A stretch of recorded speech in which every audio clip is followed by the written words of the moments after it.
Welcome to Thrissur kitchen and blog. ഇന്ന് വീഡിയോയിൽ കാണിക്കുന്നത് നാരങ്ങാച്ചാറാണ്.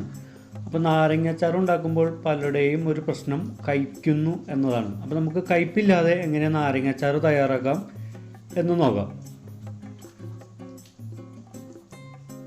അപ്പോൾ നമുക്ക് അതിൻ്റെ അച്ചാറിൻ്റെ ആദ്യഘട്ടം എന്നുള്ള രീതിയിൽ നമുക്ക് നാരങ്ങ ഒന്ന് പുഴുങ്ങിയെടുക്കാം. ഞാൻ മീഡിയം സൈസ് നല്ല പഴുത്ത നാരങ്ങയാണ് എടുത്തിരിക്കുന്നത്. അപ്പോൾ ഇത് ഒരുപാട് വേവിക്കരുത്. അതിൻ്റെ പച്ച നിറമൊക്കെ ഒന്ന് മാറുന്നത് വരെ ഒന്ന് വേവിച്ച് നമ്മൾക്കത് വെള്ളം ഊറ്റി കളഞ്ഞെടുക്കാം. ഇപ്പോൾ നന്നായി വെള്ളം ഊറ്റിക്കളഞ്ഞ് ചൂടാറിയ നാരങ്ങയാണ്. നമ്മൾക്കിത് ഒരു 4-5 കഷ്ണം ആക്കി കട്ട് ചെയ്തെടുക്കാം.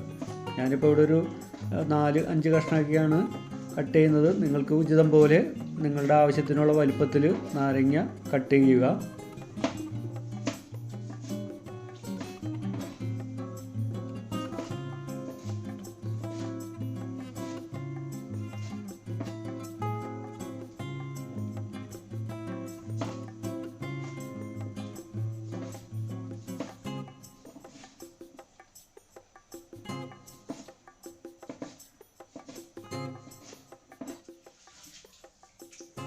നമ്മുടെ നാരങ്ങയെല്ലാം കട്ട് ചെയ്ത് കഴിഞ്ഞിട്ടുണ്ട്. നമ്മൾ ചെയ്ത് കഴിഞ്ഞ ഉടനെ തന്നെ നമ്മളുടെ കത്തി കഴുകി തുടച്ച് വയ്ക്കണം. അതല്ലെങ്കിൽ കത്തിയുടെ മൂർച്ച പോകാൻ സാധ്യതയുണ്ട്.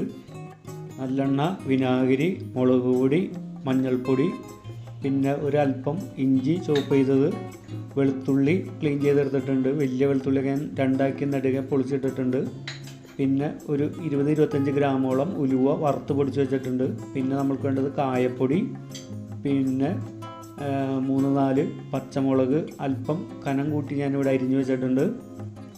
ഉപ്പ്, പിന്നെ അല്പം കടുകും അല്പം ശർക്കരയും കൂടി നമ്മൾക്ക് വേണം.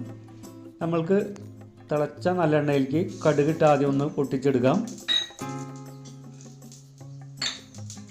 അപ്പോൾ കടുകെല്ലാം പൊട്ടി വന്നിട്ടുണ്ട്. ഇതിലേക്ക് ചോപ്പ് ചെയ്ത് വെച്ചിരിക്കുന്ന ഇഞ്ചി ഇട്ട് നമ്മൾക്കിതൊന്ന് സോട്ട് ചെയ്തെടുക്കാം.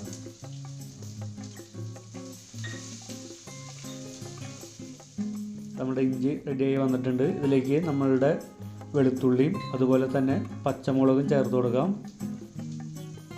ഇതും ഒന്ന് ചെറുതായിട്ട് വഴറ്റിയെടുക്കുക.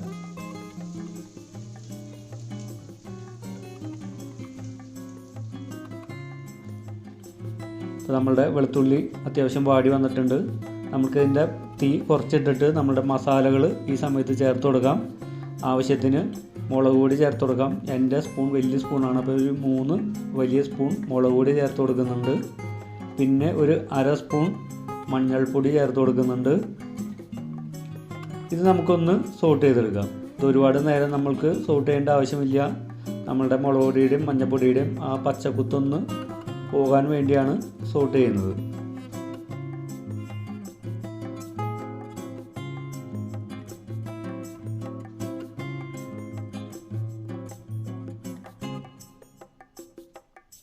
ഇനി ഇതിലേക്ക് കട്ട് ചെയ്ത് വെച്ചിരിക്കുന്ന നാരങ്ങ ചേർത്ത് നന്നായി ഒന്ന് മിക്സ് ചെയ്യാം. അതിനുശേഷം നമ്മൾക്ക് ഇതിൻ്റെ ഫ്ലെയിം ഫുൾ ഫ്ലെയിമിലേക്ക് മാറ്റാം.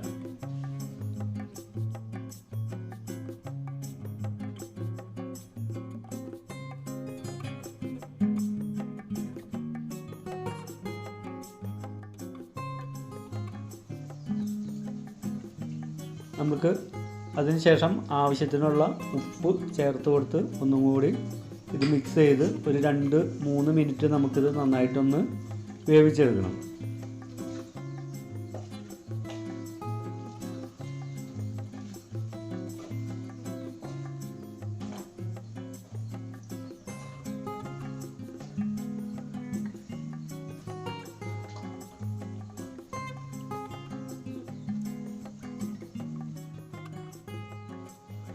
നമ്മുടെ അച്ചാർ 3 മിനിറ്റ് ആയിട്ടുണ്ട്.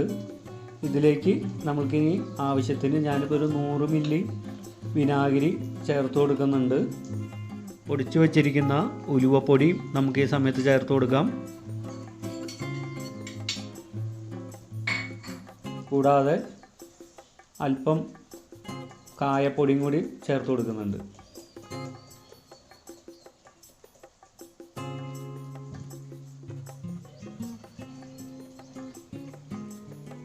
ഇതുകൂടാതെ നമ്മളുടെ ശർക്കര ഉരുക്കി വെച്ചിരിക്കുന്നത് അതും ഞാനിവിടെ ഒഴിച്ചു കൊടുക്കുന്നുണ്ട്. ശർക്കര നന്നായി ഉരുക്കി അരിച്ച് വേണം ഒഴിക്കാനായിട്ട്. ഈ ശർക്കര അതേപോലെ തന്നെ വിനാഗിരി ഒഴിക്കുന്നത് നമ്മുടെ നാരങ്ങ അച്ചാറിൻ്റെ കയ്പ്പിനെ ഇല്ലാതാക്കുവാൻ വേണ്ടിയാണ്. അപ്പോൾ അത് പ്രത്യേകം ശ്രദ്ധിക്കുക. അപ്പോൾ നമ്മളുടെ അച്ചാർ ഏകദേശം റെഡി ആയിട്ടുണ്ട്. നമ്മൾക്കത് തീ ഓഫ് ചെയ്ത് ഒന്നും കൂടി ഇളക്കി ചൂടാറിയതിന് ശേഷം ചില്ലുകുപ്പികളിൽ പകർത്തി നമ്മൾക്ക് ആവശ്യത്തിന് ഉപയോഗിക്കാവുന്നതാണ്. അപ്പോൾ നിങ്ങളെല്ലാവരും ഇതേപോലെ ഒന്ന് അച്ചാർ ഉണ്ടാക്കി നോക്കുക. നിങ്ങളുടെ അഭിപ്രായങ്ങൾ കമൻറ്റ് ചെയ്യുക. അപ്പോൾ വീഡിയോ കണ്ട നിങ്ങൾക്ക് എല്ലാവർക്കും ഒരിക്കൽ കൂടി നന്ദി. നിങ്ങൾ ഇതുവരെയും എൻ്റെ ചാനൽ സബ്സ്ക്രൈബ് ചെയ്തില്ലെങ്കിൽ സബ്സ്ക്രൈബ് ചെയ്യുക. അതോടൊപ്പം ബെല്ലൈക്കൺ എനേബിൾ ആക്കി ഓൾ സെലക്ട് ചെയ്യുക.